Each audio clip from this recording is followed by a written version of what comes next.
Hello, my lovely friends. How have you been? Welcome to Learn English Online with Krishna. Learn English Online with Krishna में आपका स्वागत है दोस्तों। अच्छा दोस्तों, इंग्लिश में एक वर्ड है whatever, WHATEVER, whatever। ये वर्ड आपने बहुत ज़्यादा दूसरों को इस्तेमाल करते हुए सुना होगा और हो सकता है आपने भी कई बार इसका इस्तेमाल किया हो। दोस्तों, whatever की मीनिंग क्या होती है और इसकी कितनी मीनिंग होती है, अगर हमको इसकी सारी मीनिंग, इसके सारे यूजेस पता चल जाए तो हमारे लिए इंग्लिश में बोलना कितना आसान हो जाए, एक कदम और भी आसान हो सकता है हमारे लिए इंग्लिश बोलना। आज की क्लास में दोस्तों हम वॉटएवर की सारी मीनिंग्स और उसके सारे यूजेस सीखेंगे। बहुत ही इन्फॉर्मेटिव क्लास है आपके लिए। आपको एंड तक पूरे वीडियो को ध्यान से देखना चाहिए और वॉटएवर की सारी मीनिंग्स और इसके सारे यूजेस को अच्छी तरह से सीख लेना चाहिए, जिससे कि आप इफेक्टिव और खूबसूरत कम्युनिकेशन कर सकें। आज का जो टॉपिक हमारा दोस्तों वो है यूजेस ऑफ वॉटएवर। वॉटएवर के यूजेस, पहली जो मीनिंग है दोस्तों इसकी वो है रिगार्डलेस ऑफ, नहीं तो दूसरे शब्दों में नो मैटर वॉट। तो रिगार्डलेस ऑफ या नो मैटर वॉट को हिंदी में क्या कहते हैं? तो इनको कहते हैं दोस्तों हिंदी में चाहे जो भी। आपने सुना होगा, हम बोलते हैं ना, जैसे आप अपने किसी फ्रेंड को बोल रहे हैं चाहे जो भी हो जाए मैं तुम्हारे साथ हूँ, चाहे जो भी तुम्हारा निर्णय है या चाहे जो कुछ भी तुम्हारा निर्णय है मैं तुम्हारे साथ हूँ। तो यही इसकी मीनिंग है दोस्तों, चाहे जो भी, चाहे जो कुछ भी। और इंग्लिश में है रिगार्डलेस ऑफ या नो मैटर वॉट। सेंटेंस में कैसे यूज़ करेंगे? अच्छा दोस्तों, यही इसकी मेन मीनिंग है, इसी मीनिंग में हम इसको यूज़ करते आए हैं शुरू से, इसलिए मैंने इसको सबसे पहले नंबर पे रखा।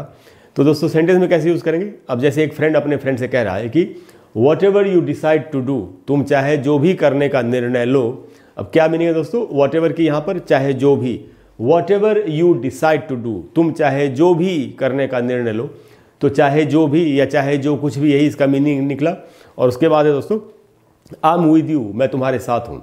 तो चाहे तुम्हारा जो भी निर्णय हो या चाहे तुम जो भी निर्णय लो, तुम चाहे जो भी निर्णय करो मैं तुम्हारे साथ हूँ, यानी मैं तुम्हारा साथ दूंगा, ऐसा कहा जा रहा है। तो दोस्तों एक मीनिंग तो यही है। अच्छा, इस मीनिंग में अगर इस तरह के कोई दूसरे भी सेंटेंसेस हो तो आप उनको आसानी से बना सकते हैं। तो दोस्तों ये एक मीनिंग थी, ये मेन मीनिंग थी, इसे बहुत ज़्यादा इस्तेमाल होता है। अब हम आते हैं दूसरे यूज़ पे और दूसरी मीनिंग पे। दूसरी मीनिंग जो है दोस्तों और दूसरा जो यूज़ है वो एज एन एडवर्ब, एक एडवर्ब की तरह है। और ये कब किस प्रकार के क्लॉजेज में, सेंटेंसेज में यूज़ होता है?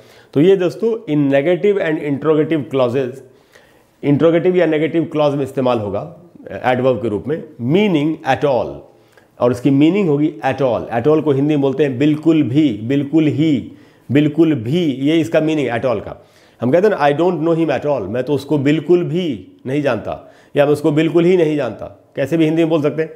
तो दोस्तों एडवर्ब के रूप में इसकी मीनिंग होगी एट ऑल और ये यूज़ होगा इंट्रोगेटिव और नेगेटिव क्लॉजेज में। नेगेटिव क्लॉजेज में बहुत ज़्यादा इस्तेमाल होता है। एक एग्जाम्पल से समझ लेते हैं कैसे।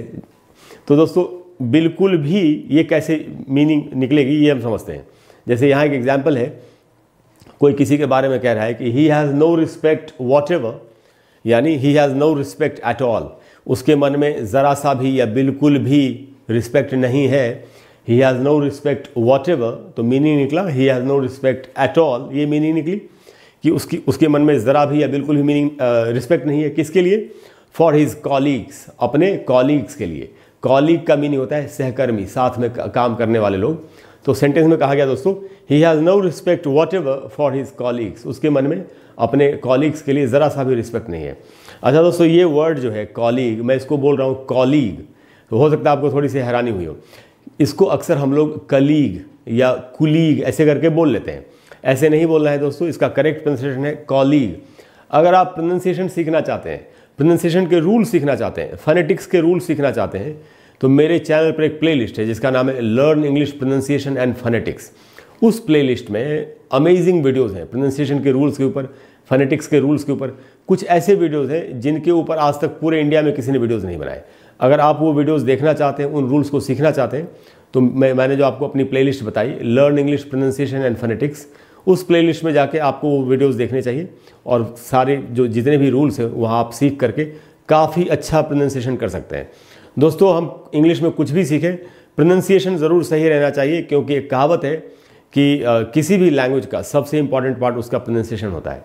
इसलिए दोस्तों इस वर्ड को हमको पढ़ना है कॉलीग, इसको कलीग या कुलीग हमको नहीं पढ़ना चाहिए। अच्छा दोस्तों, हम बढ़ते हैं अगली मीनिंग पे या अगले यूज़ पे। अगली मीनिंग जो है दोस्तों, या जो अगला यूज़ है वो कैसा है? वो है एज अ डिटर्मिनर। डिटर्मिनर मैं उम्मीद करता हूँ कि आप जानते होंगे डिटर्मिनर क्या होता है। किसी भी नाउन के बारे में उसके बारे में जानकारी देने के लिए डिटर्मिनर का इस्तेमाल होता है। तो डिटर्मिनर के रूप में ये एक नाउन फ्रेज में इस्तेमाल होगा, इन नाउन फ्रेज। और तब इसकी मीनिंग क्या होगी? तब इसकी मीनिंग होगी जो भी, जो कुछ भी, जो भी। मीनिंग लगभग सब में वही है, खाली सिर्फ यूज़ करने का तरीका अलग अलग है। तो दोस्तों देखते हैं एज अ डिटर्मिनर के रूप में, यानी किसी भी नाउन के पहले एक, जैसे एक एडजेक्टिव यूज़ होता है वैसे डिटर्मिनर यूज़ होता है। तो एक डिटर्मिनर के रूप में एक नाउन फ्रेज में इसका क्या यूज़ है वो हम देख लेते हैं ज़रा। तो दोस्तों ये एग्जाम्पल है कि वॉट एवर मनी, अब मनी इसमें नाउन है, यहाँ पर वॉट एवर डिटर्मिनर का काम कर रहा है। तो what ever money I have, कोई कह रहा है कि मेरे पास जो भी पैसे हैं, या जितने भी बोल सकते हैं, जो भी या जितने भी, हिंदी में कैसे भी बोल सकते हैं। तो मेरे पास जो भी पैसे हैं, whatever money I have has to go on food, वो खाने में लगेगा। किसी के पास कम है पैसे, वो कह रहा है अरे यार पैसे कहाँ हैं, मेरे पास कम पैसे हैं, जो कुछ भी मेरे पास पैसे हैं वो खाने में जाएंगे, यानी मैं उनसे खाने की चीज़ें खरीद कर लाऊंगा जिससे कि घर में खाना बनता रहे, ऐसा कोई कह रहा है। ऐसे दोस्तों और भी सेंटेंस बना सकते हैं। जैसे हम किसी के बारे में कह सकते हैं कि उसके पास, उन लोगों के पास जो भी खाना था वो ख़त्म हो चुका है। What ever food they had is consumed completely, पूरा खाया जा चुका है, ख़त्म हो चुका है। तो या इज़ फिनिश्ड, ऐसे भी बोल सकते हैं। तो दोस्तों वॉट एवर का मीनिंग यहाँ पर है कि चाहे जो भी, चाहे जितना भी, इस प्रकार से इसकी मीनिंग निकलती है। तो इस तरह का कोई भी सेंटेंस हो तो आप उसको आसानी से बना सकते हैं। उसके बाद दोस्तों जो अगली मीनिंग है या जो अगला यूज़ है, वो अगला यूज़ कैसे है, किस प्रकार से है, वो है दोस्तों for lack of interest. Lack of interest, lack की मीनिंग होती है कमी या अभाव, इंटरेस्ट का मीनिंग है रुचि। तो जब हमारी किसी चीज़ में रुचि नहीं होती लेकिन हमको हाँ बोलना होता है, या दूसरे शब्दों में अनविलिंग इंटरेस्ट। अनविलिंग का भी वही मीनिंग है, जब इच्छा नहीं होती, अनविलिंग। इंटरेस्ट का मतलब रुचि। तो और हिंदी में कैसे बोलना है? हाँ ठीक है, ठीक है। जैसे मान लेते कोई सिचुएशन है, आपसे कोई कुछ किसी बात को कह रहा है, अब आपकी उसमें रुचि नहीं है लेकिन आप हाँ बोल रहे हैं, हाँ हाँ ठीक है कर लेना, ऐसे बोलते ना, वही वाला यूज़ है दोस्तों। ये अच्छे से समझना है इसको। अगर आपने इसको ठीक से आप समझ जाएंगे तो बड़े अच्छे तरीके से आप बोल सकते हैं। तो दोस्तों ये फॉर लैक ऑफ इंटरेस्ट या अनविलिंग इंटरेस्ट, कैसे हिंदी में कैसे बोलेंगे? हाँ ठीक है कर लो कर लो। तो मैं आपको एक सिचुएशन बताता हूँ, या दो लोग बात कर रहे हैं आपस में।